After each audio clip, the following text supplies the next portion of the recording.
Welcome, everyone, to the Sickos Committee Podcast. This is our podcast for the evening of April 28th, 2024. Chun chun chung, draft alert. We're talking about the draft and nothing but the draft. Ugh. Commish, your draft grade for the Jacksonville Jaguars. Go.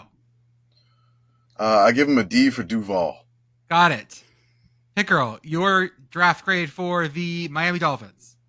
That would require me to know who the Dolphins have drafted, which I do not know. So I'm going to take that as a C+. C? Yeah. Yeah, sure. I'm going to give the St. Louis Rams an F-. Even I know they're not there anymore. Yeah, no, those I know. The only one I keep fucking up is, so I fuck up the Chargers and I fuck up the Raiders still. Those are my two, I'm not good at keeping those football teams where they actually are.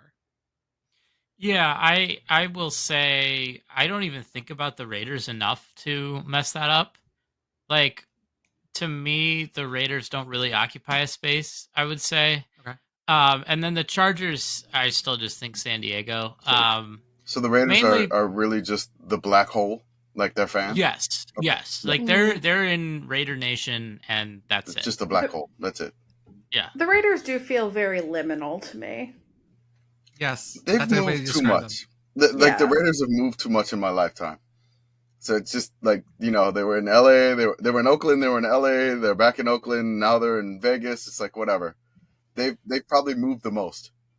The only time I think about the Raiders in any sort of context is when I think of the Las Vegas Bowl or like conference championship game, which I don't know what's happening there, but like football, like college football games that get played in Vegas because there's that stadium there now. Mhm. That's the only time I think of the Raiders. I'm like, oh yeah, there's a stadium there now because the Raiders went there. Like, that's the only time. Well, folks, as always, with me tonight, I have Pitt Girl, I have Commish, Arthur on the ones and twos, and I'm Jordan. I don't know if I ever actually say my name. I don't think I actually do. You do. I realized that one time, the most recent time that I pretended to be you, I forgot to introduce myself. You normally remember to introduce yourself, though. That's right. I usually do. Pitt Girl, how are you? I'm great. Today was a really good day. It is 75 and sunny in central Pennsylvania. I spent today in lizard mode outside enjoying the sun. And yesterday I was in Baltimore to see the Orioles. I was going to ask, why were you at an Orioles game? So I had my lacrosse living cousin, who I have mentioned on this show before, Yes. happened to be in Baltimore in a Baltimore adjacent location for other reasons. And so we decided to go to the O's game as a collective. And Camden Yards is worth it, even if you're not an O's fan. It's really nice. I know, it very much is. Camden Yards has that really, I say old school vibe because it is the oldest of the retro parks, I believe. Yes. So it's old school at this point, something like that. Yeah, weirdly, yes. And it's not that much older than I am, and yet. And yet. Commish, how are you? I've been a little bit better. I have an upper respiratory infection. So if you hear me kind of chewing on some lozenges or something of that nature, I apologize in advance. I got a shot in my ass for this infection. I also got some really, really, really good cough syrup, apparently, because the cough is ridiculous. So I'll be trying to not cough on this podcast. It is the promethazine cough syrup. If I don't see you just unscrewing the cap and drinking straight from the bottle during this podcast. I got the red promethazine, thick orange and yellow tusk, hydrocodone on the hands-free phone, like Pimp C and sipping on some scissor. So yes, I'm looking forward to that after the podcast because that will help me sleep tonight and not cough up a lung while I'm trying to sleep. But otherwise, the weekend was pretty relaxing. Watched a lot of the NFL draft. Got to celebrate a happy St. Totteringham's Day. Go fuck yourself. That's right. Come on, you Gunners. Pitt Girl, St. Totteringham's Day is the day which Tottenham can no longer beat Arsenal in the Right. We have clinched. And it doesn't always come every year. In fact, for the last decade, it's not come. A decade. It was 6 years. It's been a while. But it was like 20 some odd years before that straight. Yeah. Oh, trust me. Yeah. But now, I think I told you this. When I became a Tottenham fan, they were shit. So I picked them way before I this you know, most recent thing. I've been with Arsenal for like a long time. I watched Fox Sports World in like college. Like I would watch the Super 12 soccer. I'm sorry, rugby in like Yes. New Zealand and Australia. The Super 12s. We'd watch the rugby, and then like the first match would come on, and it's 6 a.m. Central Time, and the team that sucked me in was Thierry Henry, and I started following him in like I would say like 2000, and I've stuck with them for like the longest. So it's I'm gonna tell you how close I came to fucking this up, because I went to when I was living in London for study abroad. I went to a Tottenham game because they were one of the cheapest, like easy to get into. No one was at White Hart Lane. Okay, Yeah. But my other options that day were Crystal Palace or Queens Park Rangers. I could have had a way worse life. Okay, like it's bad enough that my major German team, Hertha BSC, the team of the capital, except for Union, but they're in the second division now. They played in an 80,000 seat Olympic stadium, and they're in the fucking second tier because That feels right, though.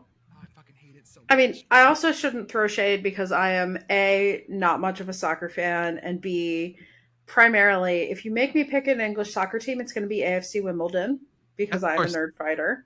And secondarily, West Ham because lacrosse loving cousin is a West Ham fan for reasons that are not entirely clear to me. This is why we got to do we visit all the, I say wackiest derbies in Eastern Europe. Wacky's not the word I'm looking for. wacky. That's right. It's okay. West Ham's going to save Arsenal on the last day of this. Why are all those derbies called the Eternal Derby? Like every Eastern, it's every one of them. Like, oh, the Croatian big match, it's the Eternal Derby. Oh, the fucking Bosnian big match, it's the Eternal every time.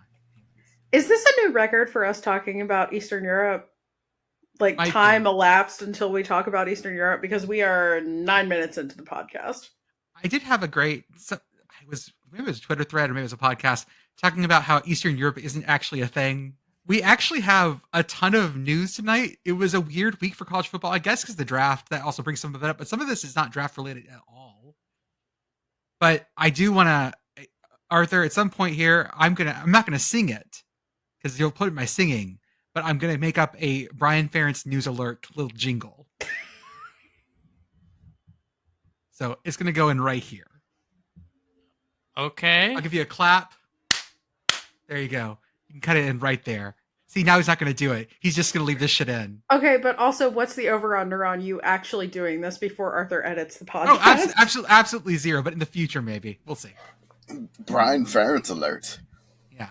Beep, beep, beep, beep, beep, beep, beep, beep, beep. Don't do that, because he'll put that in. He'll put that in. Look, we both know you're not actually going to make the Brian Ferentz jingle tomorrow. God damn it. Fine. You're not going to do it. No, you say you're going to do it, and then it's like, fine. The podcast is, and he's like, oh crap, I forgot to do it.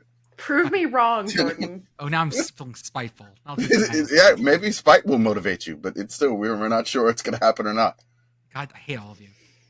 Can we do it like the weather system? Hey, Pitt Girl, if you want your fucking mascot space shirt, be nicer to me. I do want the mascot space shirt. So be nicer to me. I want the 3 mascot moon shirts so badly. Exactly. You know exactly what I'm going to do with it. Good. Perfect.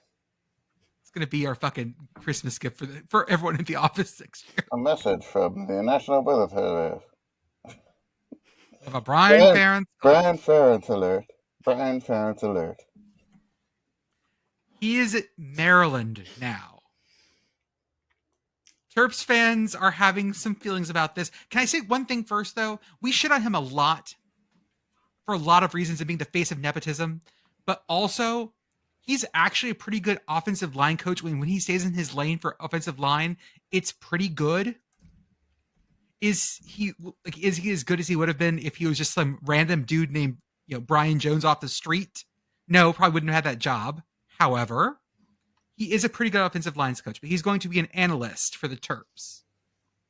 Alex Kirshner, I'm sorry. Alex Kirshner did an emergency pod on it. Yeah, he dealt with that. He did. Richard made him do an emergency pod on Split Zone Duo. I haven't listened to it yet, but I figured I would talk about it first and then go back and listen to it because I don't want to say what they said. So, but I'm starting to notice that Maryland, Mike Loxley is running like a miniature Saban school for coaches who can't coach good. Mm-hmm. He's running one of these, like this rehab program. I'm just looking at his staff right now. Mm-hmm. So he's the head coach. The defensive coordinator is Brian Williams. So Brian Williams, he was at UAB for 3 years, and then he was at Georgia and Florida State. The offensive coordinator is Josh Gaddis. So he went from Michigan to Miami for a year. Now he's the OC at Maryland. Yeah, I remember. The Miami. He got run out of Miami. Let me keep going. Sorry. The co-offensive coordinator and tight ends coach, Kevin Sumlin. Oh shit! That's where Kevin Sumlin. That's where Kevin Sumlin is. That is where he is. I did not know that. Today we learned. The former Texas State head coach. I'm sorry, where? Sorry, which school? Texas State. I'm sorry, it's Zach Spavital. I apologize. Not Jake Spavital. Sorry. Okay, I think Jordan and I both thought that you were implying that Kevin Sumlin was the former head coach of Texas State. Because that's Texas A&M, and I do love that level of shade thrown at the Aggies, though. No, I wasn't trying to do that. Keep talking shit, Commish. This is great. I was definitely not trying to do that, but no, but this is like he's running one of these things. So you got Kevin Sumlin. I'm looking at all these names here. There is so many. Zach Spavital is safeties coach, which is bizarre. He was at Texas State for a long time. He was Texas State's defensive coordinator under his brother. Yeah. Where is Jake Spavital now? I think he went. I thought it was him at first, and then I was like, I think he's somewhere as an offensive. He's the OC at Baylor now. Okay. Yeah. Okay. I was gonna say he probably went in the transfer portal. He did. Because I remember last time I remember former he was OC at Cal. He was Cal's OC last year. Right, and a very fun Cal team. Again, I really enjoyed that Cal team. Again, watching Cal being at the fucking Cal North Texas game in Denton and watching both sides with their giant screens in front of their sign guys, because people are really going to be working on stealing Cal signs. I love you guys. Be crazy. All coaches always be crazy. So yeah, Brian Ferentz. This news got broken, and everyone, again, the jokes come, and you're like, oh god, whatever. And then Commish, you threw together a pretty good Photoshop of. No, I was Wait, on. You did this? I thought no. He did the original. I did the original with the little circle. I was like, let me just cut out his face and put his face on Testudo. Let me go ahead and do this. I'm on mobile. I am not, near my laptop. I am technically logged into work. I'm in training for a new position, and I'm like, I need to do this, and I need it fast. So like quick and dirty, just basically like just cut out a face shape and put it on Testudo. And I was like, yeah, let's tweet it. Because the news just broke like 2 minutes ago. I was like, we got to be on it here. This is the Sickos committee. We have to have the Ferentz graphic going like immediately. This is our, Brian Ferentz National Weather Service alert. And then after I saw that, someone said, oh, you should, make the face sort of like on the face. I was like, let me see what can happen. And so I sort of blended Brian Ferentz's like little, what do you call that face? The like, oh, well face. I feel like it's the whelp face. Well, yeah. It is very much the whelp face. It feels like the Midwestern version of like ope, but it's like whelp. And I just simply blended his face into Testudo's, and it is something that I was very happy about, but it's also very horrifying and like a.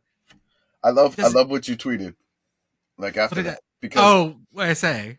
I think you were just like, oh my god, what the fuck have I done? Right, yeah, that was definitely the vibe that I had. I love when we have the piggyback joke. Like we have on the Twitter account, we do like one of us makes a joke and then another one just takes it further.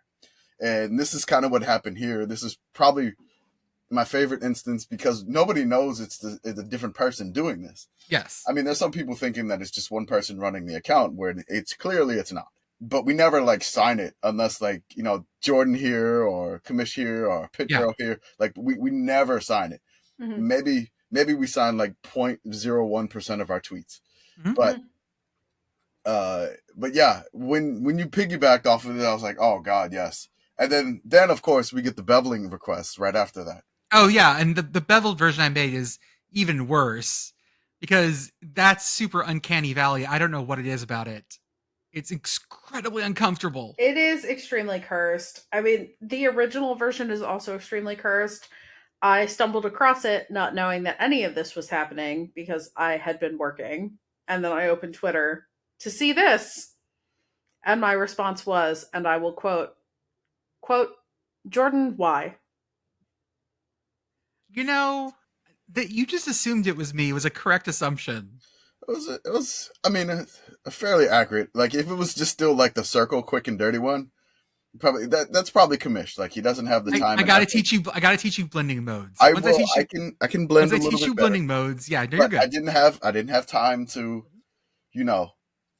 I've been able to blend some things, but again, I was stuck at my desk in like a Zoom Will it meeting. blend Sickos Committee Edition? That's oh right. yeah, absolutely. I was stuck at my desk in a Zoom meeting pretending to pay attention when the Brian Ferentz news. Isn't that what Zoom meetings are for? Yeah, no, I'm just like, yeah, I'm totally looking right. Oh my God, Brian Ferentz got hired. Oh yeah, no, you have to like do a good job of putting your phone like right below where your camera on your computer eye line, is. yeah. So it Yeah, I looks was like you're this, looking. like just totally like here's my phone, and I'm like, oh my God, Brian Ferentz, and I'm trying to keep poker face on the inside. My eyes are like wide open, like holy shit, Brian Ferentz. But So I don't know if you guys know this, but I use that Brian Ferentz photo a lot of times as my base photo for when I practice Photoshop things. Like that's sort of like a go-to photo that I use because Brian Ferentz photo is your muse. It has good your contrast. And so whenever I'm messing with shit, I always go back to that. I did drop something that I had done in the podcast chat. Oh God. No, this one's fine. It's a little halftone work with like a little oil painting thing. It looks like he has the palsy, unfortunately, though.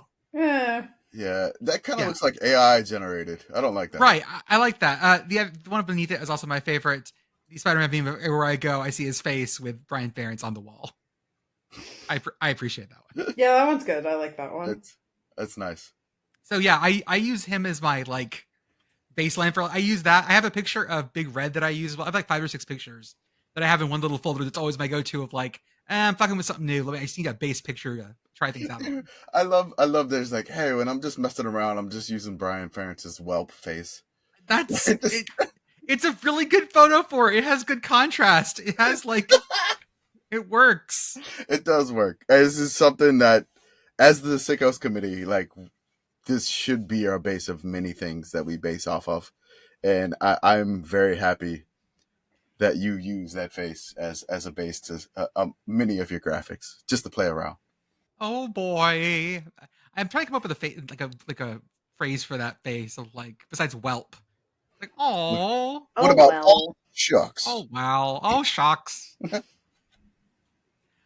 Can we talk about the Rutgers Ferris Wheel and how awesome this is? Yeah. For their spring game, they put a Ferris wheel on one side of the stadium. I mean, When I say one side of the stadium, I mean on the field. Take that, Ole Miss. Take that, Ole Miss. Rutgers is just breaking out the Ferris wheel. Take that, Ole Miss. This is great. More stadiums should do this. Why isn't there a stadium that has a Ferris wheel built into it? That's not. I mean, the Cotton Bowl technically, you could say there's one nearby, but like, why isn't there a Ferris wheel in a stadium?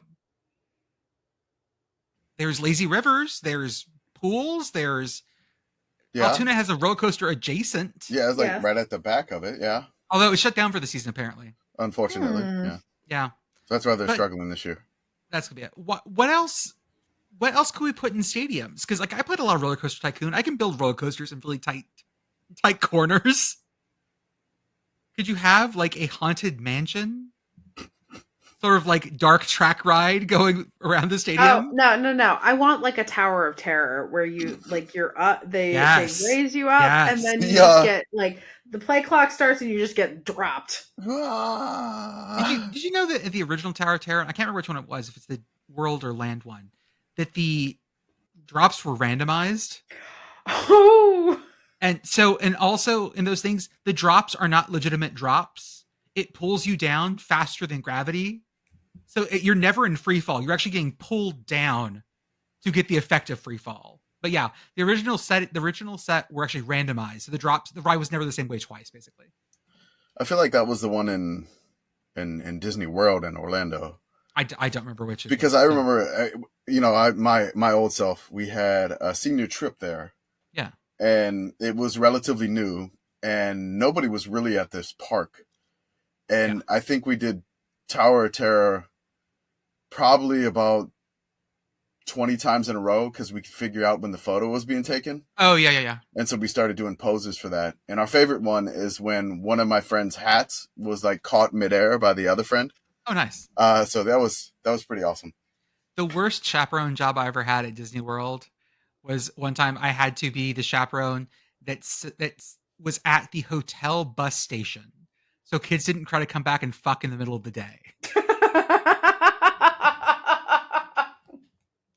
Yep. I mean, I feel like.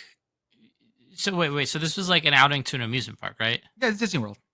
Yeah, I feel like there's plenty of places like you don't have to leave the park for. No, that. I know, but the worry for them that the parents were super worried about was that they were going to come back on one of like the buses that gets you back to the hotels, and they were going to come back and fuck in one of the rooms. Oh, so I had to be at they're the bus going to station. have a dinner So in a I bed guess- instead of a sketchy bathroom. Yeah, so if they do it in the park, Instead I of guess making maybe you're not Goofy legally watch. liable. Instead of making Goofy watch. Look, It only works for me if Goofy's watching. There was a song I remember, like we used to joke about it, like play it at like parties when I worked at an amusement park. There was a song called Kennywood Sex that someone had made, where it's just like all sorts of like shouting out all the rides, like in the course of like a very sensual song. And actually, the ride, one of the rides I worked on was like notorious for like. Because it's one of those rides where you just kind of get in a boat and float through. Oh, yeah. And it's like it's not moving fast. No, like you're not. it is not the restrained at log all. jammer, is it? No, Okay. they got rid of Logjammer. Okay. Logjammer went away, so they could build a roller coaster that doesn't fucking work. Okay, Okay. They built it and then it doesn't work. It's closed all the time. I've never ridden it because it's always closed. Like every time I go, it's not open. They named it after the Stillers. The Stillers haven't been good since they named that ride. Love it when you go Yinzer for Kennywood. Good God. He's not wrong. So what other rides could we put in things? Help me here, people. I think a small wooden, like, imagine this. One side of a stadium is just a nice compact wooden coaster. Yeah, That would be great. that could be good. I like the idea of just the like amusement park version of the ski lift where you're just sort of like going across the stadium. Oh, like gondolas. Oh, yes. Yeah. yes. Okay, I like that. So like you're up there like the camera. Yeah. Yeah. What if we did something like a little like a boat ride's probably too much, right? Because I think a moat around the stadium. What about like that? No, that but boat what if we ride? put a moat where the track would be? Right. At stadiums like Wallace Wade, right? Like we're just getting rid of the track and we're making it a moat instead. Yeah, you have a And little there's like little people swan on boats. swan boats. Yeah, Exactly right. You got the vision. I too worked at an amusement park, but the one that I worked at was specifically for small children, and so we did not have to worry about people fucking on the rides. But what about the boat or whatever the ship that just goes up and down side to Yeah. side? Yeah, we you can had have that one too. end zone. Just See, the end zone seats. Some Why don't stadiums the that Bucks have. have that? Why isn't one section just hooked Why up is to it one of these Raymond things all James game? like it's an interactive pirate ship? You should have the Pirates of the Caribbean ride in Tampa. I'm just the idea of having a Ferris wheel that was assembled, again, never think about how fast carny rides are assembled. Just don't don't get that in your head. But like having just a Ferris wheel there, it seems so delightful and so wholesome for a Rutgers spring game. I go right on it. Why the fuck not? It's a carnival. That's okay. So then we have things like do stadiums need carnival games? So wait. So I can totally imagine like Shiano like just with the illegal ring toss, like you're never going to win this game. Oh yeah, no. If it's Carney games at Rutgers, they're all fixed. They're Just so all we're clear, fixed. they are You are all not going to win a fixed. game. No, God, no. Any carnival game in the Rutgers spring game, you're not winning. Your ring toss, you're done. One of the stuffed animals is like The basketball hoop is so small. That one of the stuffed animals is like from I Dream of Jeannie, because that's the last time anyone won that fucking thing. Like, it's just there forever. Get your fucking I Love Lucy gear, kids. Just the dustiest, crustiest old. Oh yeah, no one's ever won. No, nobody has ever won this. Nobody ever wants these prizes or anything like that. It's just that you are never going to win a prize at the Rutgers spring game. Also, you're at a Rutgers spring game, so yeah, that happens. Step right up. Did you see everyone trying to, or like certain people being like, well, Colorado only had half the number there at their spring game this year in awful fucking weather. The Colorado hype is dead, or the Colorado hype is. Oh my God, I've forgotten. It was so nice of Colorado just to drop every other game after the first couple. It was so nice because we just had to stop thinking about them.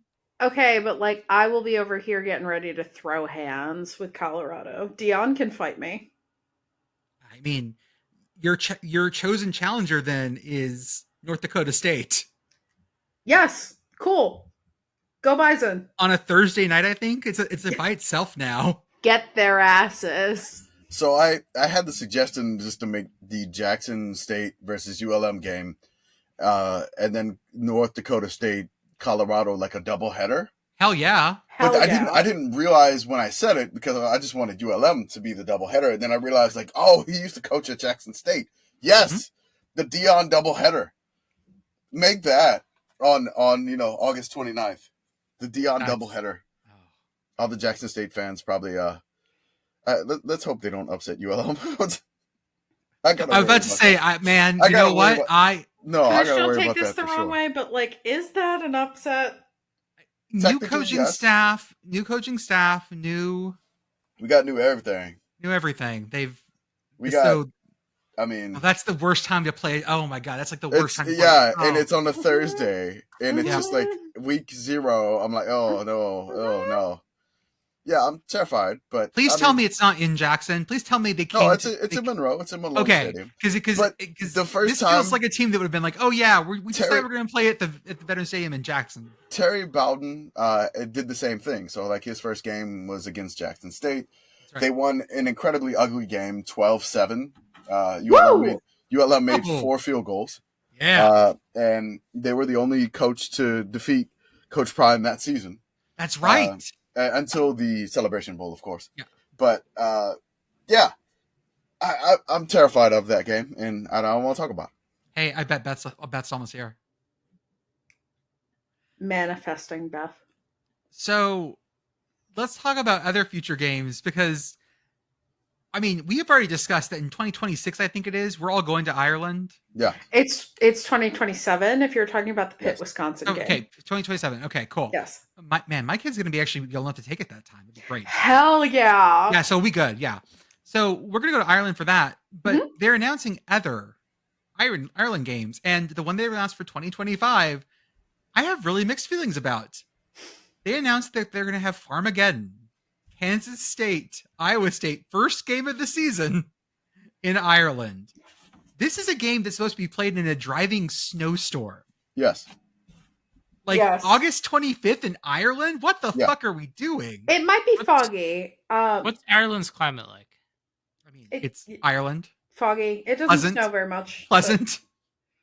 I don't know. I've never been to Europe. It could be foggy and rainy. Yeah.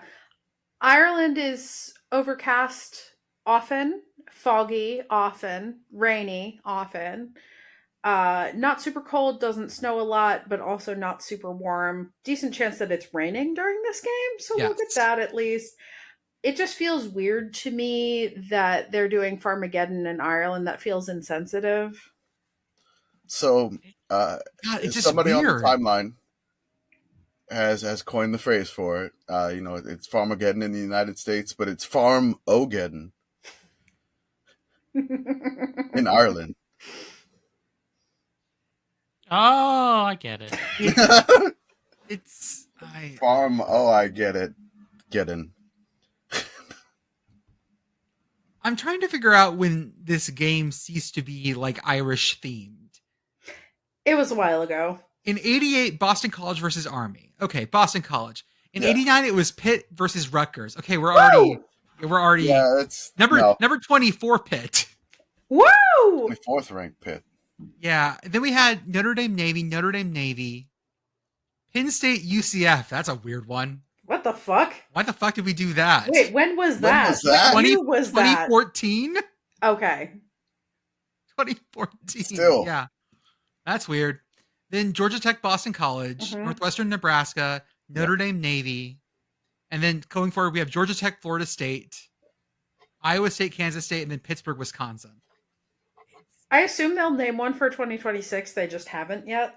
So I thought this was a much more consistent thing. I sort of memory hold some stuff. There was a gap between 2016 and 2022. It's Mm. Oh, just yeah. recently that it's a yearly thing. Yeah, Well, I think they had plans to bring it back, and then COVID happened. Yeah, probably. But from what I understand, it's like the money behind this is like tourism, and I think like whatever the Irish airline is that Aer Lingus. Aer Lingus. yeah, like it's basically, we'll hold this college football game, and then a bunch of Americans will come for the college football game. And I mean, it tends to work. Mhm.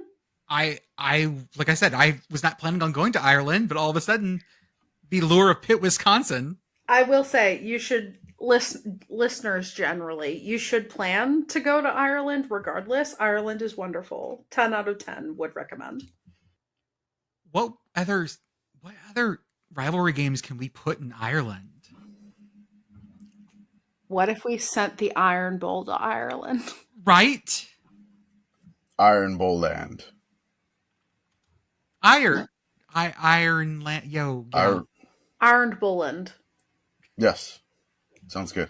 Sounds like Ireland and Poland together, but okay. I don't know. I will now have to figure out how to spell whatever you just said for the show title. Sorry. Like, what is the least? How low do you have to go before you can put a rivalry game in Ireland and people won't freak out? Like, could you put Georgia Tech, Georgia in Ireland? Probably not. Georgia fans would hate that. Yeah, I'd say it would depend on who the home team was. Who's losing the game? Yeah, like I feel like if it was a Georgia Tech hosted year, they would be a lot more fine with it. Even though like they take over that stadium anyway, like it would be like, oh, okay, like we'll take over a stadium that's further out. But yeah, they wouldn't want to lose a home game, I feel like. What else? We're going to send UCLA Cal to Ireland for reasons. I mean that classic Big Ten ACC matchup that we've all.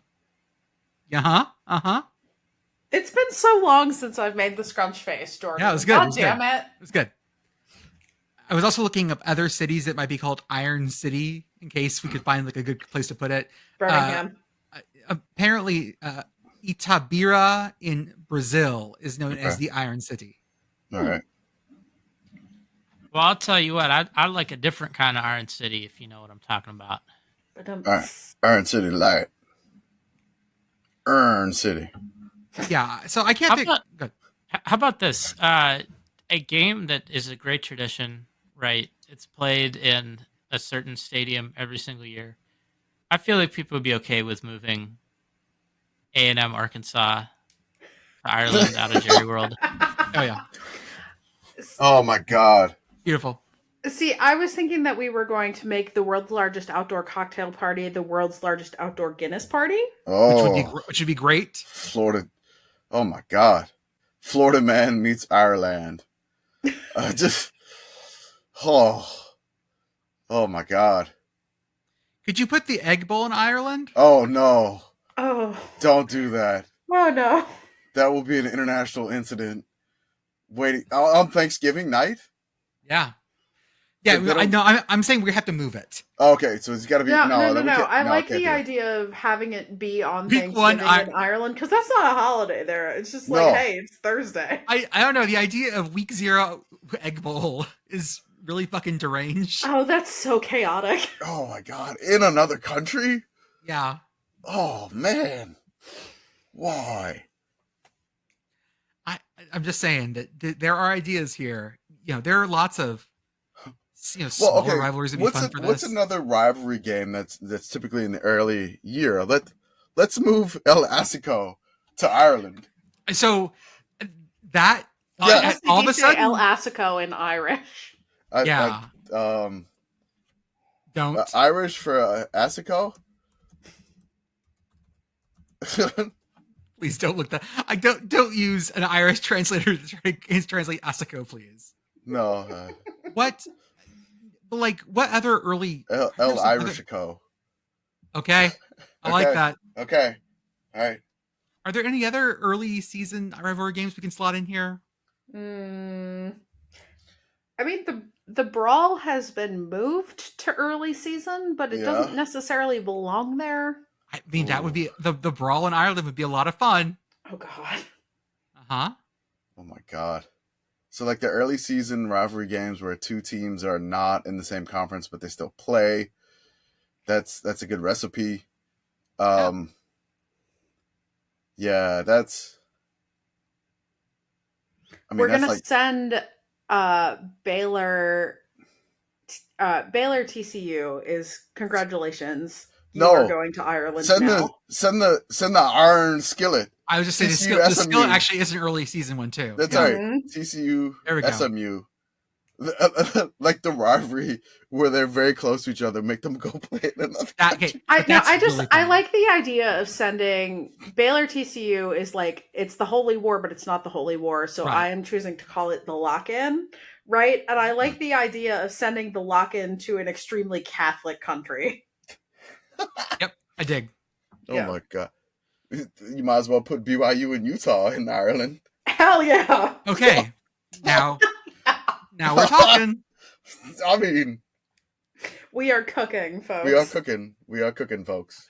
Oh my God. I feel like sending BYU abroad is just like a mission trip. It's a mission trip for them. Definitely. Mormonism in Ireland. Let's see, Wikipedia. Tell me about this. Sickos committee Googles things. Okay. There are about 4,000 Mormons in Ireland. Okay. That is not that many. That's still more than I thought. It is more than I thought, but I feel like it's hard to exist as a Mormon in Ireland.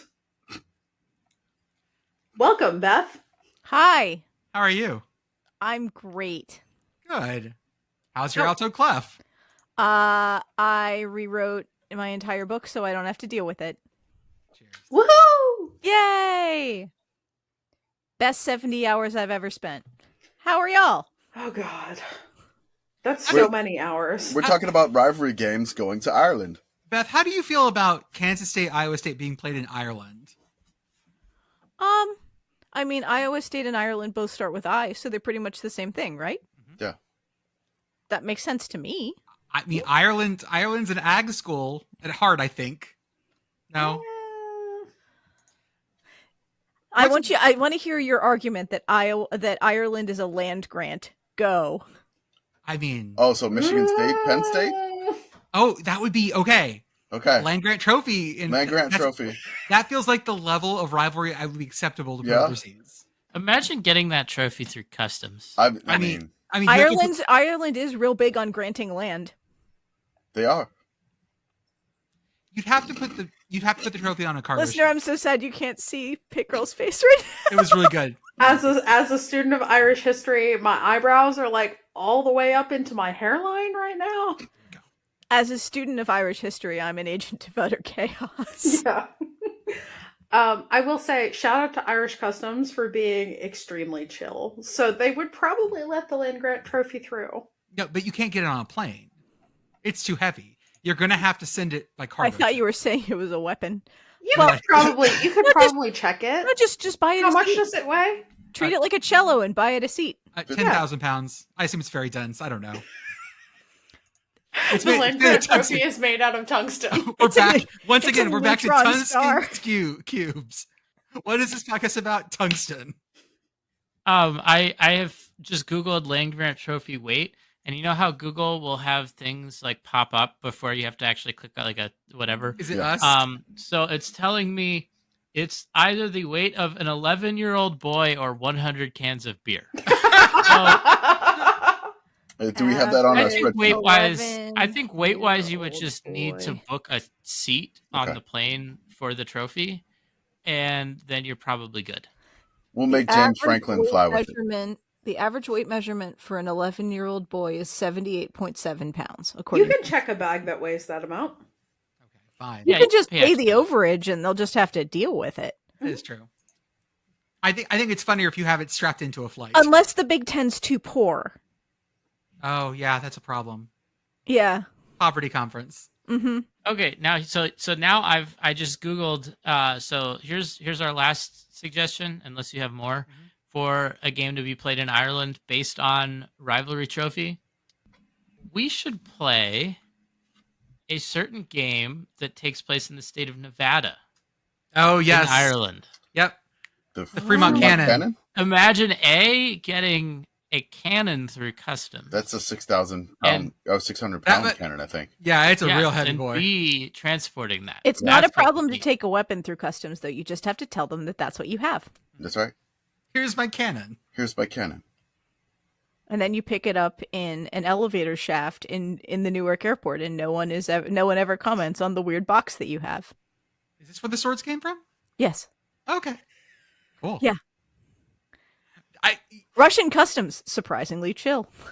You with a sword at customs in Newark is giving me a very Kill Bill vibe. Yes. Like I'm picturing you in a yellow like tracksuit. Oh yeah, Beth is 100% the bride. Uh-huh. I've never seen Kill Bill. I was going for more of a Highlander vibe, but That's it. Oh man, you gotta watch Kill Bill. Yeah, that's a movie night. You There gotta can watch only it. be one. The last time I flew back into the country from out of the country, I had purchased not a sword, but an umbrella designed to look like a sword. Yeah. Like a katana. So it had like, you could kind of like wear it like you would wear a katana and then like unsheath it, but then it's just an umbrella and you put it up. But so I did have to explain that when I was coming back into the country. What you always love to have to do, explaining the joke to a fucking customs agent. The best thing, it's just a joke, folks. I had to explain my "You've Got an Enemy in PA" t-shirt to a TSA agent in Chicago once. Oh. Same energy. uh-huh. So they did end up making some changes about the college football playoff. An They important one. Yes. Listen, I've been Because- completely off the grid for an entire week, No, so this I is don't know anything about This is anything. important. They have decided that if Army or Navy is the highest G5 champ, it will go to the college football playoff, even though the Army Navy game is a week later. So they're going to decide everything the week before the Army Navy game, which makes total sense. Yeah, this is good. I'm fine with this. I do love the idea. Good. Yeah. I love the idea, the most sickos idea, where Army or Navy makes the playoff, and then the opposite team that doesn't make the playoff beats them, but they're still in the playoff. I love this scenario. But the only better one is that, national champ Navy with a loss to Army in week 14. Yeah, transitive national champion Army. Oh yeah. It's very Oh, good. that'd be good. That's the kind of spiteful shit these two teams would do to each other too. I've really felt that what we've been missing since the end of World War II is an inter-service rivalry that borders on violence at all times. And I feel like that would put us back in those beautiful halcyon days of 1945. That would the idea of bad blood. There are some rivalries that are just really rough. Boise State, Idaho, those kind. And this one, if that happened, would be just other fun things is that the FCS playoff is expanding. They are seeding 16 teams for a 24-team FCS playoff. Basically, they're doing more seeds, which is less regionalization and more balanced early round matchups and more transparency on who hosts in the first round. For the most part, this is all pretty like what we want. And so it's still going to be 24 teams in the playoff. Yeah. So By they're expanding, I mean they're saying the seeding. Yeah, they're expanding the seeding, so there's going to be 16 seeds instead of 8 seeds, and then there's going to be,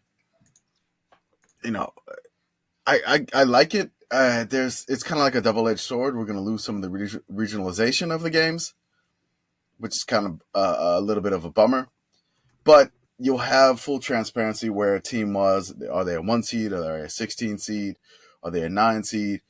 basically it's going to give you an idea of where teams are ranked in the seeding wise in the first round when they get to host, and what type of seed they are going deeper into the playoffs, which is good because you'll see like an unseeded team that was basically like the 9th seed, like in the semis or something like that, like Incarnate Word was a couple of years ago. It's going to give a little bit more transparency to the playoff, which is nice. The only thing that sucks is just the regionalization, the less travel for like the first week and the second weeks. I think that's going to be kind of a little bit of a disadvantage, even more for some of those teams. But I mean, if you get a top 8 seed, you kind of should have some more advantages there. So I think it'll balance it out nicely. I feel like, to me, like FCS, I think, has been on the upswing. Obviously, like, they're kind of in a weird spot where if teams are really good, a lot of times they'll move up. But just in general, like, I feel like when you look at like the atmosphere in Frisco for the championship game, and you look at like the amount of attention people are paying to the playoffs when they're going on the campus sites, as this grows, you want to make it a bigger event, and you can do things that you didn't necessarily used to do, right? Like, I would say this about the women's basketball tournament, right? Where like it used to be that they wanted to play games on campus because they didn't have like the interest to have like neutral sites the way the men do. And now you look at the way the game's grown. I mean, I honestly think they could move towards that, right? Because they're growing. And then, when you grow, you can do things. I don't want to say more professionally because that's a loaded term, but like you can do stuff like the big boys, right? Like if you're FCS, you don't need everything to be purely, minimizing travel and trying to get everything. This isn't D2 or D3. Right. Like you've reached the point now where you can support an actual like national playoff with teams having to travel. And like, yes, it's possible that there could be a team here or there that maybe has to travel further, but it's more about, you are now at the point where like you should be able to have that happen, right? So for me, like my question for FCS is like, okay, like I think this is a good step, but just like how do you keep this momentum? How do you keep building? And I think we'll have to see what happens. Obviously, there's just a tremendous amount of uncertainty right now in college football, so it's hard to forecast. But I really like where FCS is going with this, and I think that this is going to make for a better product that they can sell better and then can in turn drive even more interest. I find it funny, by the way, y'all, that I don't know if you remember, the FCS playoff was actually very chalky this year. Mm-hmm. In terms So of like, chalky. So chalky. There was one unranked, unseeded team that made it through all the way to the semifinals. Yeah, Remember what team that was? It was North Dakota State. It was North Dakota, unseeded North Dakota State. Yeah. Who The drew most Drake chalky of chalkiness. who drew Drake in the first round. I feel bad. I still feel bad for Drake. Like that Like, was I mean, just really, like they put him in the ground. Yeah. North Dakota State would have been the 9 seed for sure last year. I'll say that. Right. And so, but that ends up meaning North Dakota State has to play. They blow out Drake, but then they have to play Montana State, South Dakota, and then Montana. But they lose in 2 overtimes in that great game. But like this is like it will stop some of this, and then that will also put North Dakota State will be on the complete opposite side of the bracket then as a 9 seed, whatever they would have been, from South Dakota State, who was the 1 seed, as opposed to this where they were still on the opposite sides, but closer in. Anyways, I think this is a good choice. I think this is a better thing overall for FCS. Arthur, I think I agree with you that they have a lot more traction now. The playoff especially is a very good product I think they have, because it's football that very much matters at a time of year when some of it's kind of meh. Like there are lots of great games towards the end of the year, but there are some where you're just like, oh, this is just, performative, Like these are just two teams playing who are both like 3-9, whatever. Yeah, well, and ESPN has signaled that they really do think of the FCS playoff as like a real television entity by moving the championship game to Monday night. I mean, that's something that's purely done for television, right? That's not done for the benefit of anyone who is attending the game. But I mean, that's just something you live with when you get that glow up, and like then people want you on TV. Okay, folks, let's go into our ad reads. We have things such as our partners, 7 Coffee Roasters, Bearded Brothers, Cola Goodies, and Pour More Liquor subscription. For that last one, use offer code YES, yes, for 5% off your first order. Cannot ship to Utah, Mississippi, Alabama, Massachusetts, Tennessee, Hawaii, Michigan, or South Dakota. You can find all those links on our link tree. For $5 glorious a month, you can basically pay for my lattes and join our Patreon/Discord. When you join our Patreon, you get access not only to the Discord, where we talk about all sorts of wild things during the week, you also get access to our paywall Substack posts, and you get access to our special podcasts, including Commish's Corner, Yes, Rah, Rah, Rah, Yes, and Prairie View Chronicles. This next Friday, Prairie View Chronicles 3 is coming out. I have that finally cut. Beth and I are going to get together and record a few more episodes of Yes, Rah, Rah, Rah, Yes, now that her life is chilled out. And there's some Commish's Corners that are still cooking that we're going to put out. So that'll start up again soon. Of course, we also have our YouTube channel where we're throwing up animated versions, animated in the loosest term, versions of our podcast episode, little clips and things like that. If you guys will share those with folks, it means a ton to us because that's how other people who are not y'all learn about us. I think I'm putting our best foot forward. We'll see. We have our Instagram as well. And look, of all the feet we have, one of them is going forward. Yeah, that is true. Best one, who is to say? What y'all don't know about me is that I'm incredibly duck-footed. I stand at like 10-2 to 9-3, like almost all the way turned out. And that is, so when I say foot forward, mine don't point that way. How did you get through that much band? I told you I became drum major for a reason. You know, the fact that you didn't ski makes a lot more sense. Because that wouldn't have gone well for you, friend. Fucking goofy. Once again, fucking goofy on the Alps. Like, just like, whew, yeah, bad. We also have our Substack where Commish does our series, the best season of all time for schools who stopped having a football team. Who is your next one, Commish? I just finished one this weekend. The Drexel Dragons. Hell yeah. Coming up on Monday, so this will be a day after that. I'm working on another one. I have another one cooking. It is one with a super sweet helmet, and one that is potentially could be coming back, or they're laying the groundwork to coming back. Ooh. It is UT Arlington. Yes. I will say also that the one that I have been saying is coming soon for the last 3 months is actually coming soon. I am very, very close to being done. Hell yeah. Shout out to Message Board Geniuses podcast. They go places that we refuse to go because I just don't want to go there. I don't want to pay $5 to hear people complain about their teams that up close and personal. And as always, our partnership with Home Field Apparel. If you like comfy, soft, collegiate apparel, please order Home Field. You'll be so happy. Get ahead for the summer season. If you're going to be out this summer, you need new t-shirts. Use offer code yes, yes, 3 ha's for 50% off your first order. I'm wearing my Tulane pants. Hell yeah. But not a Home Field shirt today. I am also not wearing a Home Field shirt, but I am wearing the very, very old Home Field branded joggers, like the first edition. Oh, the sad dog joggers. No, they just say Home Field on them. Oh, yeah. Husky. Yeah. There you go. Just some brand pants. Yeah. They're very good pants. So now, guys, we're talking about the NFL draft again for real. Bum, ba-da-dum, bum, bum.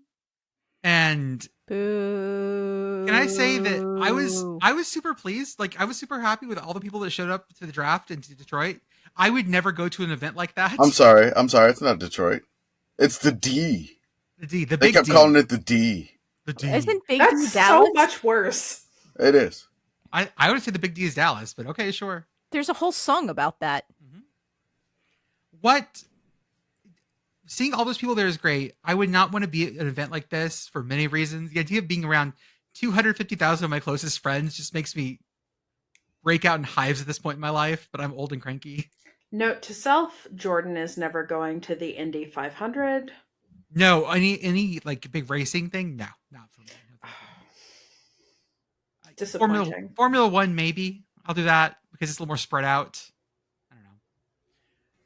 I don't know. Jordan will hide in a turn, like turn 13. Oh, yeah. Small stands. Put me some tires. Yeah. So, Caleb Williams goes first.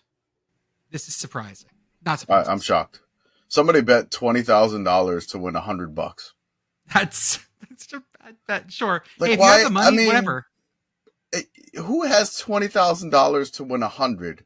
Like, really? I mean, if it's a sure thing, then it's a sure thing. To win 100? No. But you're telling me you won. Okay. Right. Yeah, that but means I'll win again. Put your shit in a savings account and make more money. Yeah, you actually might make more money on a savings account. But that's boring. So Caleb Williams goes first. Fine. Jaden Daniels goes second. Great. Drake May goes third. Okay. But then in the first 12 picks, we have 6 quarterbacks gone, guys. Yeah. The shock of the night. Atlanta. What you doing, baby? You pay Kirk Cousins so much money. And then you draft Michael Penix Jr. on the 8th spot. They gotta be the very best. This was the first everyone just collective head slap online. Commish, that was the Pokemon theme song. Yeah. The catchphrase of which is "Gotta catch 'em all," implying that Atlanta wished to collect all the quarterbacks. That's right. They needed to draft more, I think, in my opinion. I noted, Atlanta Falcons hater. But yeah, I don't know why they did this, and I'm kind of. I'm a Saints fan. I can't stand the Falcons. I hate them. I'm just to the point where I can't talk trash about the Falcons because I feel like it'll come back against us as the Saints. Yeah. Because we talk so much trash for the 28-3, and then we got Minneapolis miracled the next year. And then we got was it 2018, the New Orleans no call after that. And I'm like, I'm done. I am not talking trash about the Falcons. I just don't like them. That was your choice. Atlanta, you hired somebody that worked in the organization with the Saints to be your GM. So this is a former Saints employee as the Atlanta Falcons GM doing this. I can't. The fun part for me is what Atlanta was doing the entire offseason. They were parading Kirk Cousins everywhere. Oh, yeah, we got our guy. They kept showing graphics. We got our guy, Kirk Cousins. Here he is at an Atlanta Braves game. Kirko Chains, or whatever that they would call him. Yep. Graphics with, he has a grill, and I'm like, okay, Falcons, you keep doing your thing. That's fine. Do you think I'm just I am not talking trash about the Falcons. This is your decisions. I don't like you, but that is your choices. I will not make fun of you. This is what you have done. This is your choices. They do not make sense, but that's fine. You made those choices. I would like to take this moment as someone who is not super invested in the NFL, not a draft watcher, etc., to say the thing that I've been saying about the NFL draft for at least 5 years, probably longer, which is that, okay, cool. Congratulations. You have acquired Joe Burrow. You have acquired Michael Penix. You have acquired whoever. What exactly do you plan to do with that when your offensive line is dudes who are not that much better at offensive line than I would be?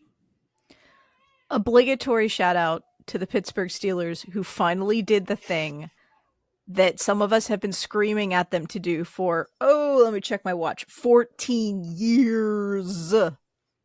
thank you for drafting a line. They did do that. This was your only job. They basically, it's all they did. But They why- grabbed one wide receiver, but they grabbed mostly line. They did do that, but I am also very sad that Kenny is now an Eagle. I don't have it in me to do this. Yeah. You can't, and you shouldn't. I root for my son, not for any particular NFL team. It's fine. I am very excited about the fact that Roman Wilson is now a Steeler, though. Yeah. Noted likable Michigan player, Roman Wilson. There was... I feel like the NFL draft is kind of like a college event still. Perfect. Yeah. You know, like the NFL teams are picking that, but these are like the players that we watched in throughout the year, and we're just curious on where the NFL teams think they go, and are like, does it match with what we think? No, it never does. You know, maybe.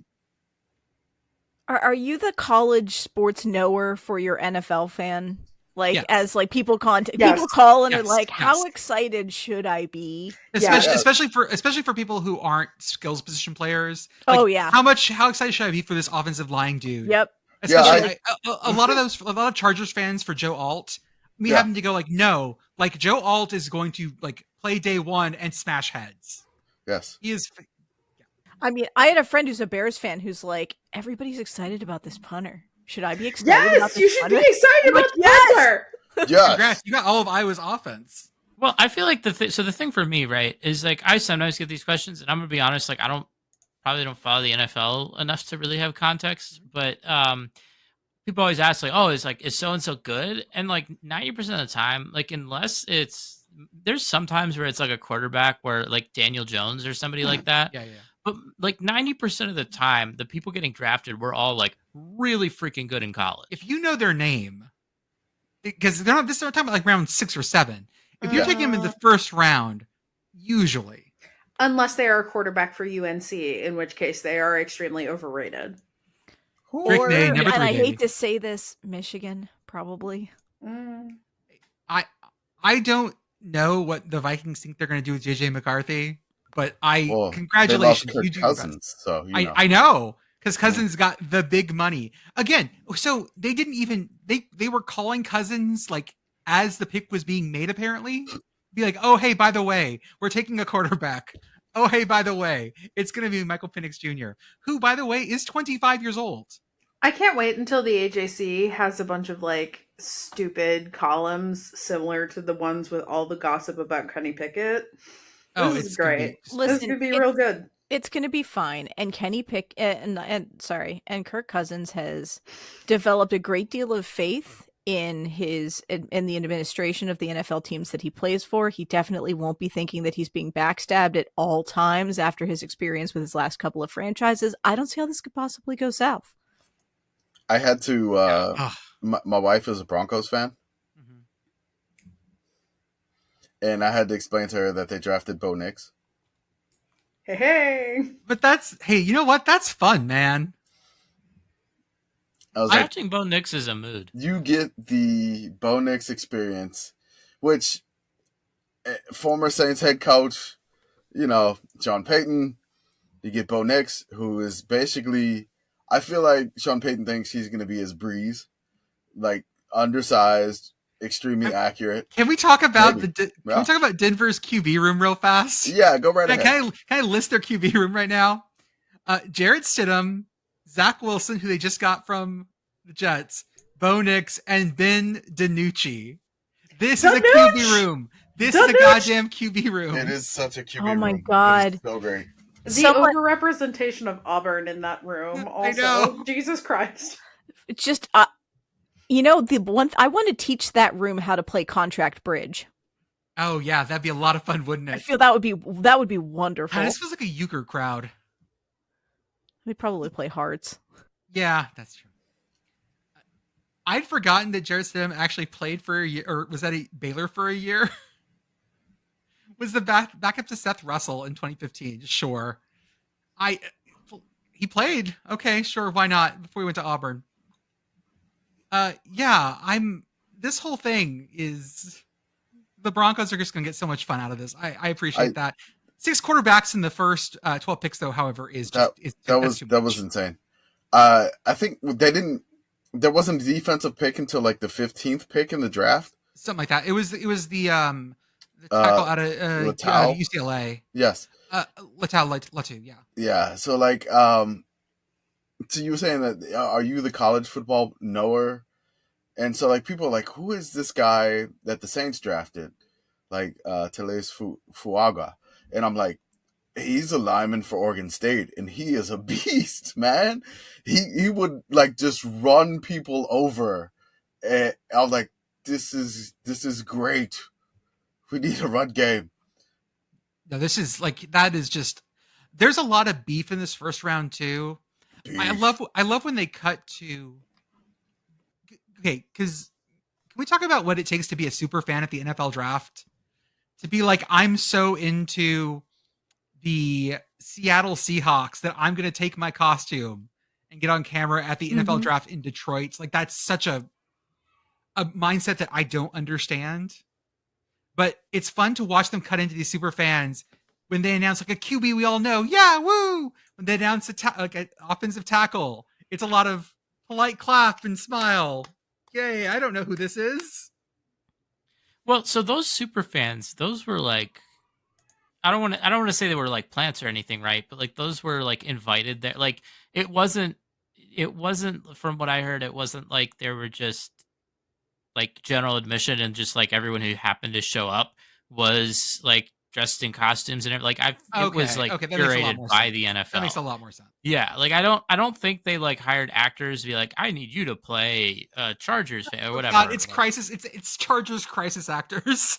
Right. No, but I feel fucking red flag event. This is a false flag. Yeah, like from what I heard, they like got people there. The NFL draft like was already an inside job. Yep. But I don't know. I mean, I just think when have you ever seen a bunch of Seahawks dressed up all the same? That's fucking feds right there. Okay, that's how you can tell they're feds.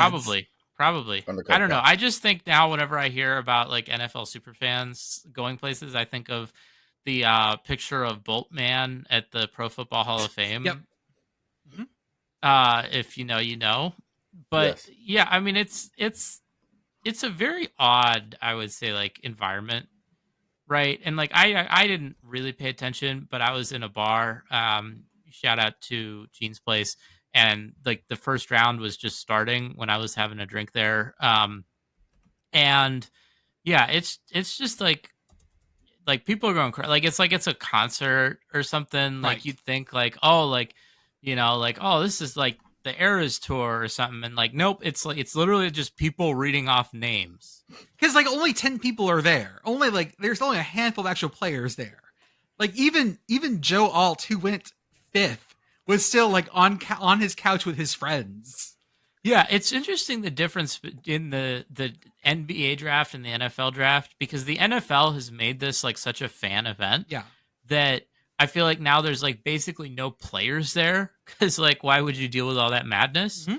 Whereas like, well, plus you don't want to be the last dude on the couch. That's right. You're a sad camera guy the whole time. That's the other thing about the NBA draft. I mean, the first like 15 picks of the NBA draft seldom have a surprise. Yeah. People know exactly who's going to be picked.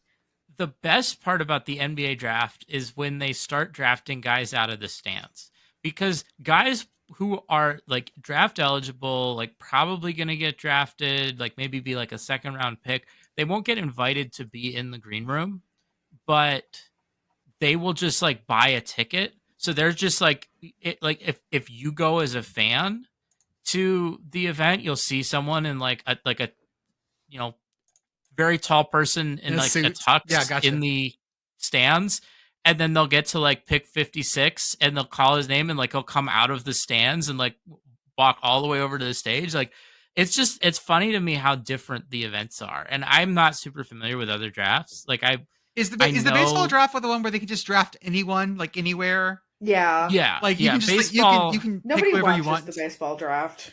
It's like just pick a guy, any guy. Yeah.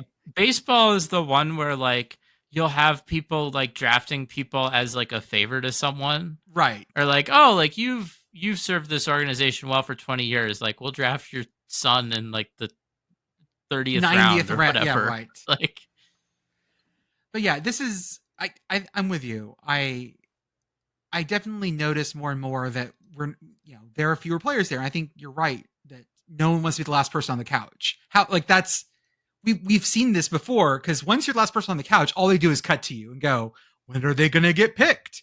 Versus I can do that fucking sitting on my couch at home or at the VFW hall, or shout out to like a bunch of VFW halls that I saw at people's draft parties. I've been to quinceañeras at some of those places. I've been to Sweet 16s. I know what a good VFW. What's the modern equivalent of that? Do those things still exist? Okay, Beth, you don't get to answer because I know you play concerts with your band, with the wind band in VFW halls across Pennsylvania. So I haven't had a concert in a VFW hall in a couple of years. Okay. I have played an Unterunz, a Bavarian, a Caesar Batiste, a Sons of Italy, and there's one more, and I can't think of it. But yeah, like the ethnic clubs I've played. Also, local fire halls, which we have definitely talked about very, relatively yes. recently on this show. Yes. Yeah, last fire hall gig was like 2.5 weeks ago. Because I don't know if I wanted to have a low rent banquet. I think that's the term I'm looking for here. Yes. I don't know where I would have one around here. Local fire hall. Okay, but my fire halls, we don't have fire halls like that. We have fire stations that are I have just a there for fire. VFW like hall really close to me. We definitely can do that. Okay. I almost died next to the VFW up here once. That was fun. That's nice. The brakes went out on the driver's ed car while I was driving it, and there's a big hill with a big cliff at the bottom of it. Oh yeah, that'll do it. Yeah, it was a good time. I think our first live show should be at a VFW hall. That feels correct. Or a fire hall. Or there's a really I'll great set up a cookie table. We're gonna have a fire hall wedding on at the our very downside. first We're live gonna all show? be married at the end of it, but and by us all, I mean like the audience too. Like everyone will be married. Mass fire hall wedding. Oh, that sounds like so much work. Are we a cult? Yes. Okay. I mean, we've established this a long time ago, trying to run our own city. I'm sorry. We're not a cult. We are a committee. Not that Pennsylvania cult. Yes. We're a Pennsylvania cult. We are. Wait.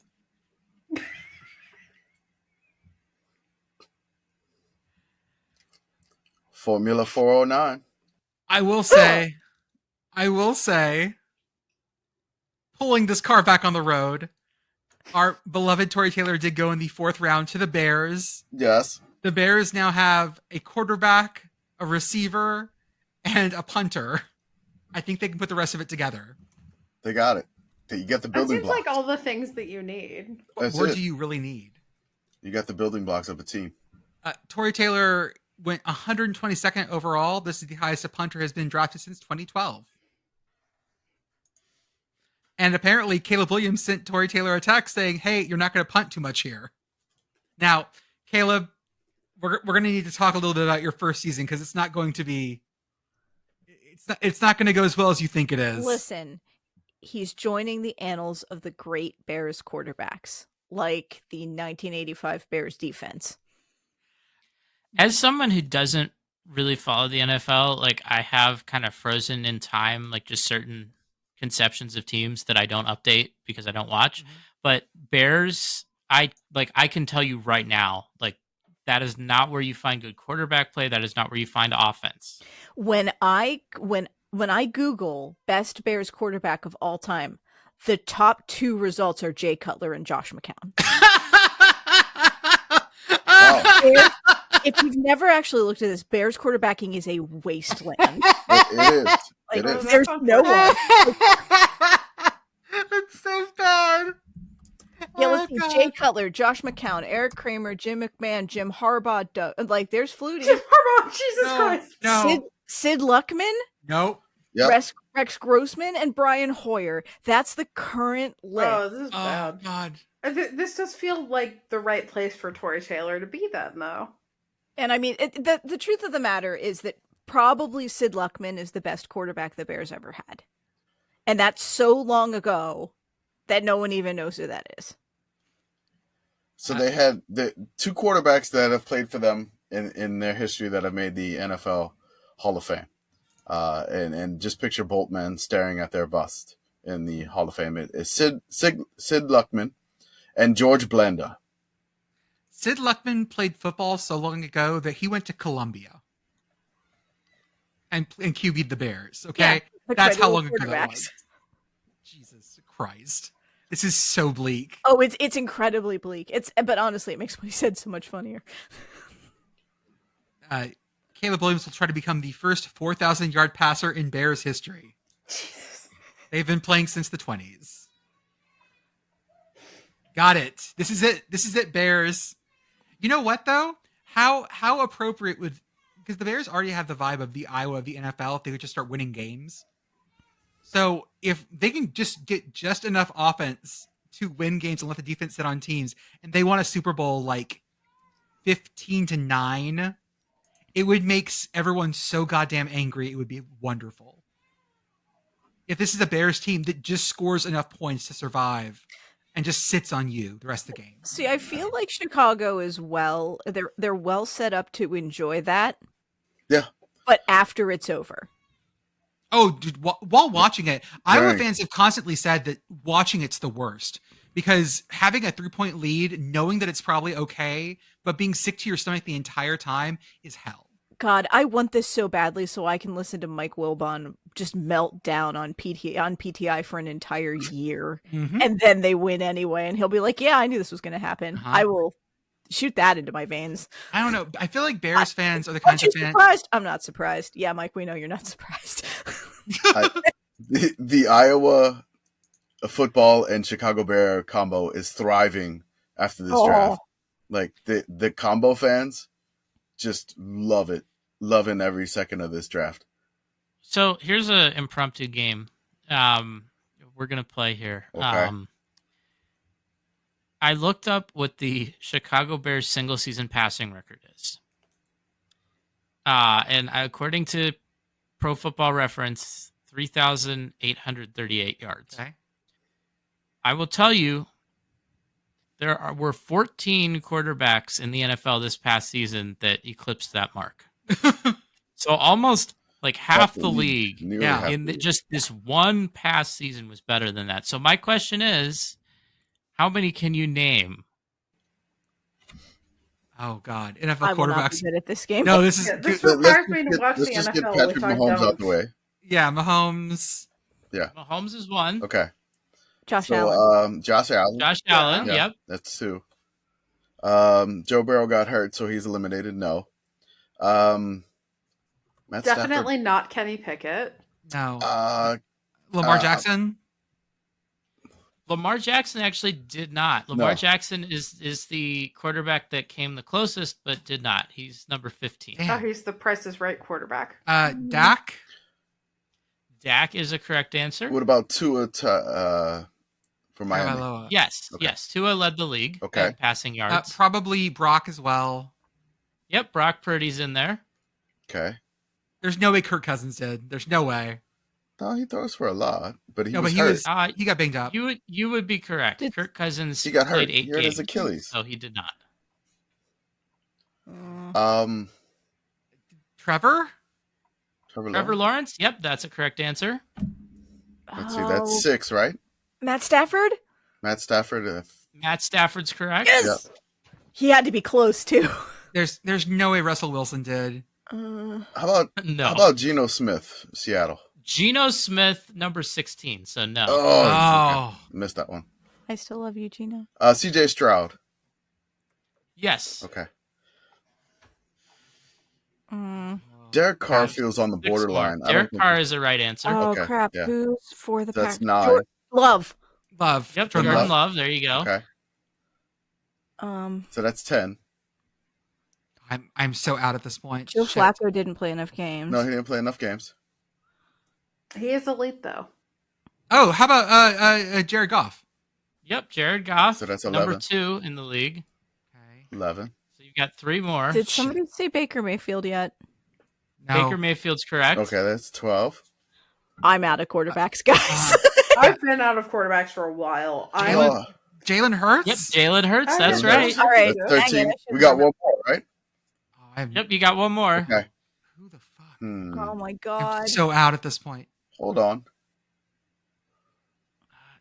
I don't want to wait around for this. Hold on. But I will say that this is Just give me AFC or particularly NFC. impressive. This is NFC Okay. from North Carolina. Okay. Bryce Young? Bryce Young did not go to North Carolina. Oh, no, okay. Fuck, what's his face? Oh God. The Bears drafted him, and it was Justin stupid Fields? then. Was it Mitch? Oh, Mitch. No, it's not Mitch. No. The more General recent Mitch UNC Trubisky. quarterback.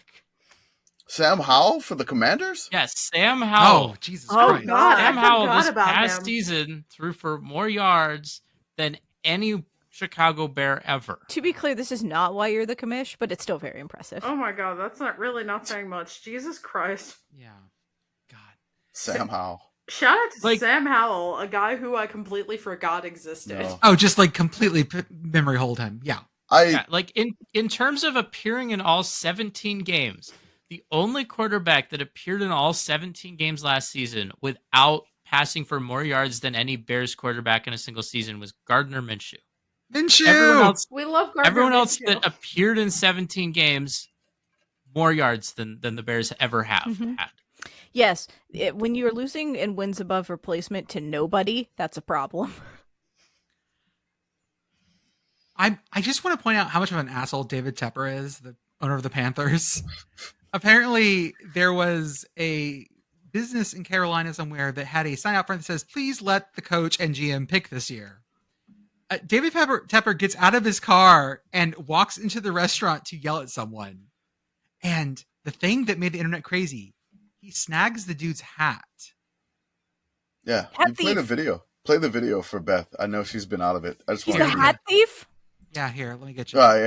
there's no sound or anything to it, but just play the David video. Tepper, I what want if to. you I want to had get Beth's spent all of your reaction to it. money on saving the O. The link's right all this below it. Stupid shit. Got it. Okay. Oh, Is this my God. even theft? Oh. Anyways. I love rich people who have less of a conception of don't touch others than an average kindergarten class.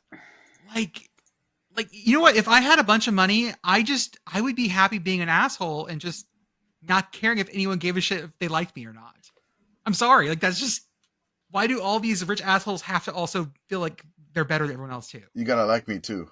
I Right. have all this money, but you must love me, worship me, Or think because that I have I'm all this money. brilliant or whatever. Yes. What really gets me here, I feel like we've kind of moved past like in the past, there used to be some really bad ownership groups for like big professional sports teams.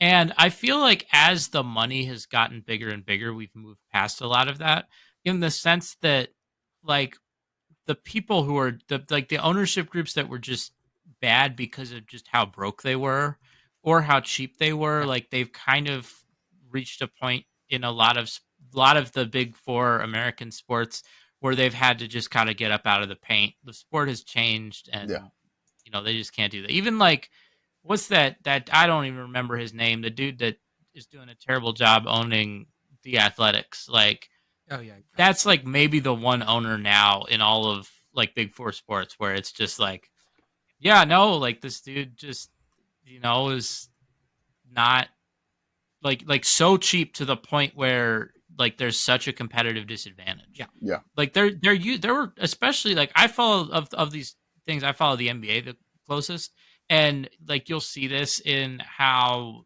I feel like teams like the classic NBA teams that people think about, like the Lakers or the Celtics, they used to have much more of an advantage just because like they weren't run terribly. And like there were just teams that were run terribly and were at a complete competitive disadvantage to them that made the league really lopsided. Yeah. And just so many of those guys, they're all guys, have gotten out of the paint. We got them out of there. Yes, they are For guys. like whatever reason or another, right? Obviously there are situations like the guy that David Tepper bought the Panthers from, who was pushed out because of certain indiscretions. Yes. But it's kind of refreshing to me just to see someone be publicly so bad, right? Like usually when you talk about bad ownership in these sports, it's things where it's like, yeah, like there's just not a lot of accountability, or yeah, like, you know, there's just some like chaos in the front office, or like no one really knows who answers to who, like that sort of thing. And like we've got this guy out here just making an ass of himself in public over and over again. Like He's the ultimate. 90%, like I Yeah. don't really want to get political here, but like I feel like most of the time when there's like an owner that's clearly the problem, it's still like kind of hard to criticize, right? Like people will be like, oh, like, you know, I don't know, or like I'm gonna take criticism of this ownership group as like criticism of my team, and I'm not gonna like you for like all that stuff. Like, man, David Tepper, he's just putting it out there so much. Like there's so much like with the this dude who's owner. running Twitter right now. He's the ultimate meddlesome owner. Like I read something Making this it weekend. worse all the time. Yeah. I like he threw drinks on like fans. Yep. I mean, there's been apparently he pushed out Frank Reich as a coach last year, and apparently he has meetings with the coach after the game. And supposedly in those meetings, he's looking at the analytics for each play that is called. And he's like, hey, according to the analytics, you didn't call the right play. You didn't call the right, like micromanaging on the level of that. And it's just, I read that article. I forgot where it was, but it was just like, he's doing like he wants to do everything and he's not letting anything happen. So the sign, like, let the coach and GM pick this year. Yep. It's like, it really hit him because they nailed the target. I'm just going to say that with that sign. It's just like, let the other people that you hired do what you hired them to do, not try to meddle into it. But if you want to buy this podcast, David Tepper, go right ahead. We'll love you. Oh yeah, no, absolutely. We'll Sponsor us. Let's go Carolina Panthers. Keep pounding.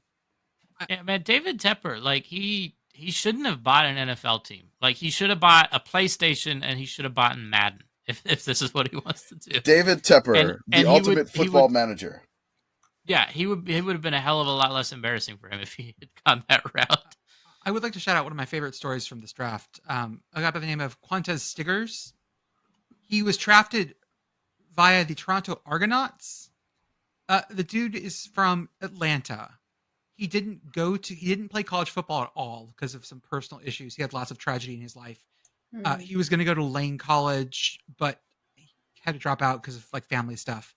He tried out for fan-controlled football in 2022, played for the FCS Beasts, then played for FCS Board AP Football Club, which tells you how old this is. Ended up getting signed by the Argonauts and then got drafted by the Jets. That's pretty fucking awesome. There was another dude who got pulled as an undrafted free agent from a Arena League team tonight, 2 hours before kickoff. Yeah, he was supposed to be their center and got signed by the Saints. Yeah, so now he's on the Saints undrafted free agent, like practice squad thing.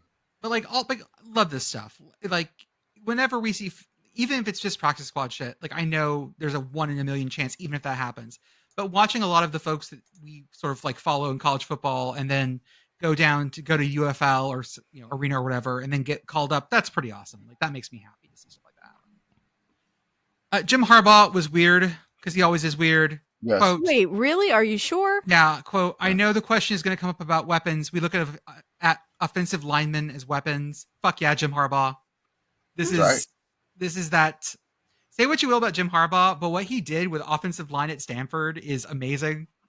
And they were just like the big beefiest boys in the big comfiest chairs. Sorry. Is there a part of you that kind of loves the NFL draft because suddenly we're back to the roots of football? By which I mean we get excited about beefiness in a way that we never get excited about beefiness anymore. That's a good point. Beefiness is an important metric in the NFL draft in a way that it is not in other things. Oh yeah, like the gross weigh-in is all about beefiness. Mm-hmm. Like, who are our biggest, heaviest boys? We're looking for sheer density. We are here looking only for chunks. The original analytic, beef. Yeah. How beefy is your team? How beefy is your team? Temple beef eats Pittsburgh beef. That's a headline. That's right. That is beef. I love it, and anytime the Chargers were on the clock to draft, I just started chanting khakis, khakis, khakis, khakis, khakis, and then he drafted a lineman. I was like, ah, khakis. Another guy that got drafted, kind of weird. Travis Clayton has never played college football before. He's an English rugby union player. Hell yeah. And so he's never played football before. 3-year letterman, unhappy about this. But I think we can make an exception for this. He doesn't have any SEC championships. It's okay. Uh-huh. And then our other dude who got pulled in from the University of British Columbia. Hell yeah. That means he plays 3-down ball. Yeah. Giovanni Manu, who's from Tonga, moved to British Columbia, plays for the UBC Thunderbirds, made the Vanier Cup finals, lost that game, but whatever, it's fine. Came to the draft dressed up as the Tongan flag bearer. Yes. That would be. Oh yeah. Oh, we get that this summer. Hang on, let me check the calendar again and make absolutely sure. It is the Summer Yeah, Olympics. okay. Yeah, no. Shout out to past us briefly thinking it was the Winter Olympics this year and then being sad. That was funny. But So- we are probably still going to get the oiled up Tongan flag bearer, and we can all be excited about that. Yes. So yeah, like really interesting. A couple of interesting stories throughout this. I would like to mention. Well, so Arthur, in his prescient vision, I think Arthur was huffing spice and saw into the future. Because the Arizona Cardinals, when they did one of their draft picks, they announced it from the stadium in Mexico, in Monterrey, where Arthur had moved Cardinals for one game in our draft. Nailed it. Absolutely nailed it. BBVA Stadium. I can't believe it. It's prescient. It's beautiful. But we need to talk about the teams that the Power 5 teams that did not send anyone to the NFL draft, because this list is funny. I'll list it for you. Georgia Tech, Syracuse, Virginia Tech, Baylor, Oklahoma State, Indiana, Nebraska, Northwestern, Arizona State, Colorado, Vandy, and SMU. Seems like the NFL has failed to consider Arizona State. Yep. There's some in this that I'm like, okay, you don't go to Vandy to get drafted. You know, I will say that the Saints did sign the Vandy punter as an undrafted free agent. Matthew Hayball, let's go. He can replace the tatted up Miami kicker punter, Headley.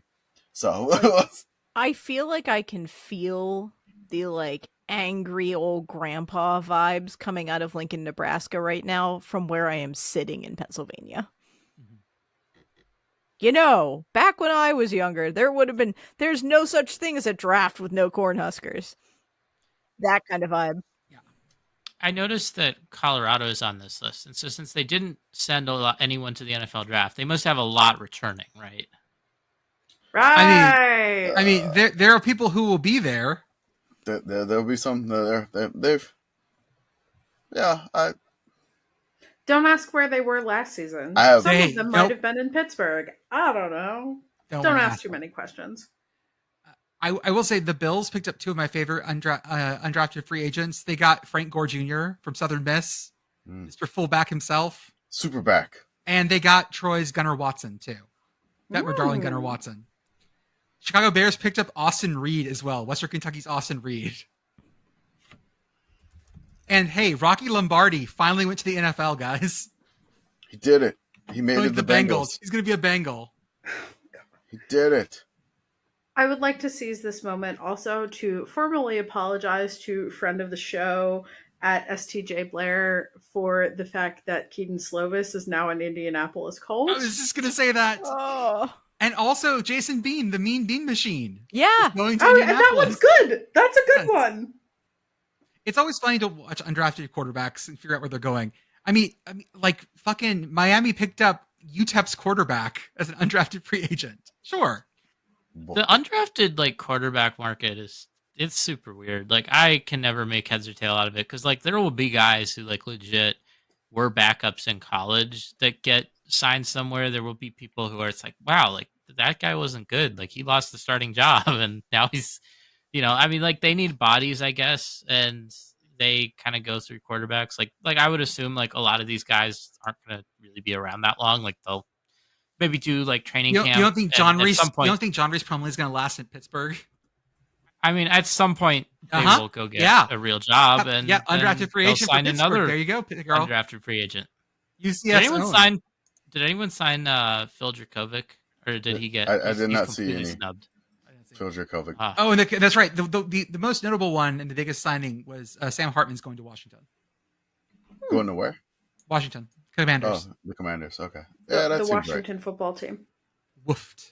Yeah, we say that as though Phil Dracovic is not ultimately destined to be a mediocre tight end for the Saskatchewan Roughriders. Like, we all know how this is going to end. But that's the fun part, right? Like, John Reese Plumlee, Pittsburgh quarterback? No. John Reese Plumlee, Calgary Stampeders quarterback? All of a sudden, I'm way in on this. Me? Right? DC Defenders quarterback, John Reese Plumlee? What if we send Sam Hartman up north? I feel like Sam Hartman could actually potentially have an NFL career. I know, but I think him up north, they would love him in Canada. They would. Right though, like oh god, I'm imagining Canadian wine mom fan cams of. Oh, they're gonna just Sam love Hartman. him. Oh god, he already looks like so rough and rogue. They're gonna love him. I want to give a shout out to the Saints for like having the most random collected of undrafted free agents, the random collection of schools.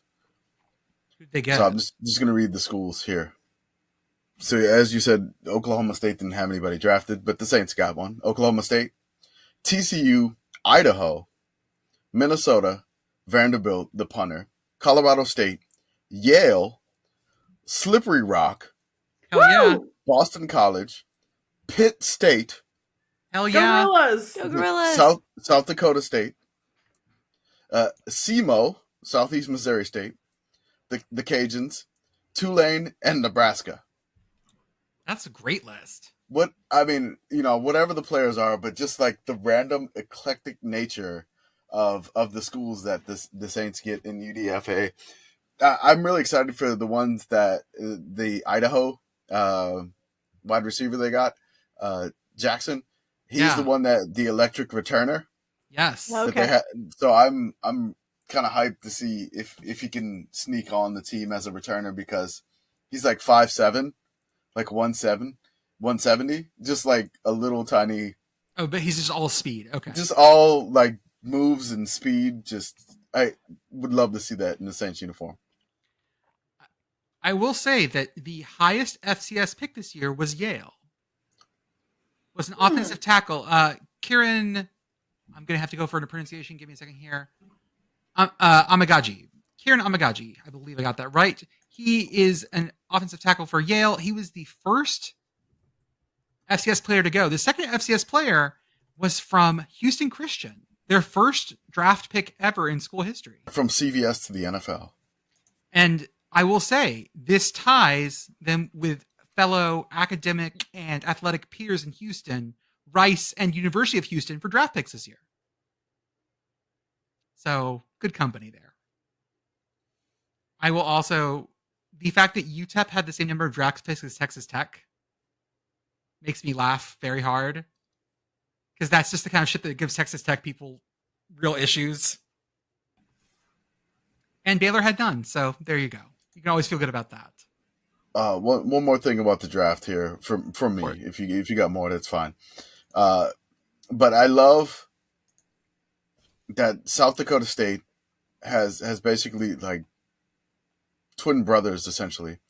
Yes, Jackson and Jaden Janke, twin wide receivers. Yankee, I believe. Yankee, sorry, Janke. That was a bad pronunciation. You could say it was Janke, but.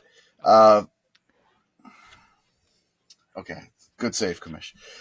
So I love. So they both went undrafted, and they're in, like, it looked like a local, like, bar in Brookings. They're there, and both of them are there. They're just like, yeah, we didn't get drafted, but we got good news. Both of us are going to be Houston Texans. Hell yeah. Like both signed as undrafted free agents. Because they with couldn't Houston figure out which Texans. one was which. They're like, fuck it. There's like Texans was like, fuck it, sign them both. We'll get them here. We'll figure it out then. We'll figure it out then. Which one is the good one? I don't know. I don't can't fucking remember. know. Jackson, Jaden, no idea. Just going up to Bring 'em someone both. going, are you the evil twin? Wait, is this a thing where only one twin always lies and one twin always tells the truth? I don't know how to does one solve that twin- puzzle. I'm bad with Does that. one twin have a goatee? The other one doesn't? Oh, yes, that's what you have to do. The only other thing I want to say about the draft is that it is always so incredibly weird to have the world's biggest like kickball team draft. Like it feels like a kickball like schoolyard picking teams thing, and have it to be this giant thing of like everyone's watching it. I will give a shout out to Nick Saban, who once again proves he has the chops for TV. He is great. Yes, Nick Saban, good on TV. You know what's not good on his TV? His dye job. Oh, it was so bad. It Hey, looks Nick, like you're old, dude. It's fine. Just go. No one cares. Was he a stripey boy? No, it's just that the top part of his head, right, was very obviously not the same color as the rest of the It part was- of his head. I feel like the lights were melting it. Yeah, it didn't look good. And like I saw discourse on Twitter on Thursday evening about it not looking good. Did not watch the draft because the draft isn't really my bag, and then ended up at the local dive bar at which the draft was on, and immediately was like, oh wow. The Twitter discourse was not wrong about Nick Saban's dye job. Dude, you're retired. Who cares? This is Miss Terry. Yeah, who are you trying to recruit with your shitty dye job? Like, The best part was his be little. an old statesman. He was talking about Toledo's cornerback Quinyon Mitchell, who went 22nd overall to the Eagles, and he said something along the lines of, "He was my number one player that I wanted to enter the portal, and we could never get him into the portal." And people were like, Nick Saban, did you just admit to tampering on national TV? Is that what you did? Do crimes. I mean, tampering is not a thing in like it's not. I feel like people always like to shout out tampering. Oh, right, because of course. it's the thing that's in like the NBA's collective bargaining agreement. Like, college does not have rules; it's unregulated by design, so you can do whatever you want. Like, it's not. I mean, maybe it's like something that could rub people the wrong way, or like people could, it could like blow back on you reputationally. But that's not a thing because there's no collective bargaining agreement that would make it a thing. There is something about certain times you can and cannot contact certain kids that is sort of like, here we go. No, NCAA rules stipulate that players cannot be contacted by coaches until they've officially submitted their names in the portal. So I assume it was not him that contacted. It was some person of a person of a person. It's far enough away that it can't be drawn back to him. But he definitely said, like, oh, by the way, I absolutely. We're trying to get him, and you cannot get him into the portal.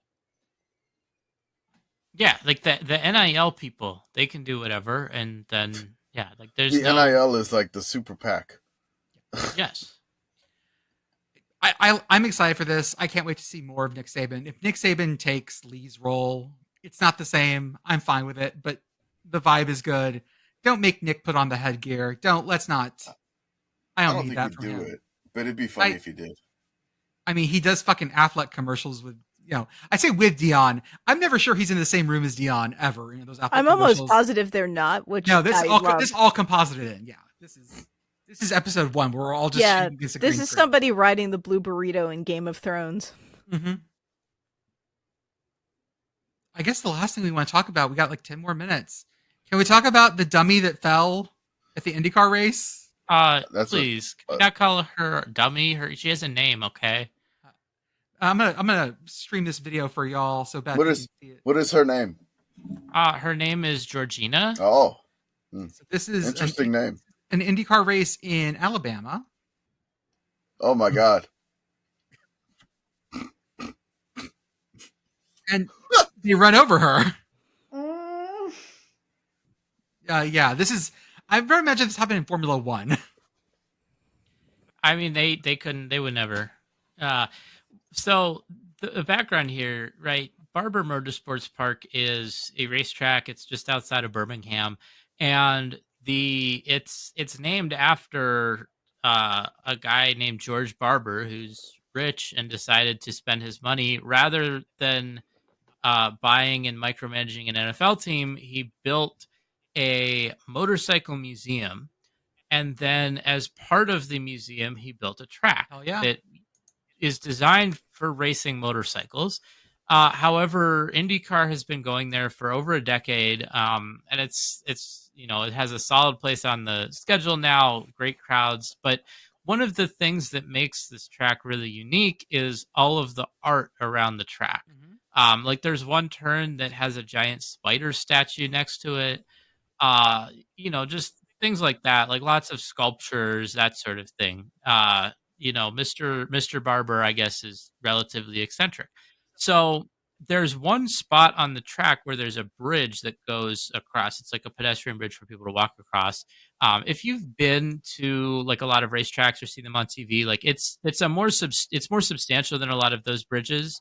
It's like attached to the museum, so like it's a real kind of thing, but the track goes under the bridge several times. It goes kind of back and forth. And at one of the points where the track goes under the bridge, he had them hang basically a mannequin hanging from the bridge to try to mess with drivers, pretty much. That's Gotcha. pretty much why he said he had them do that.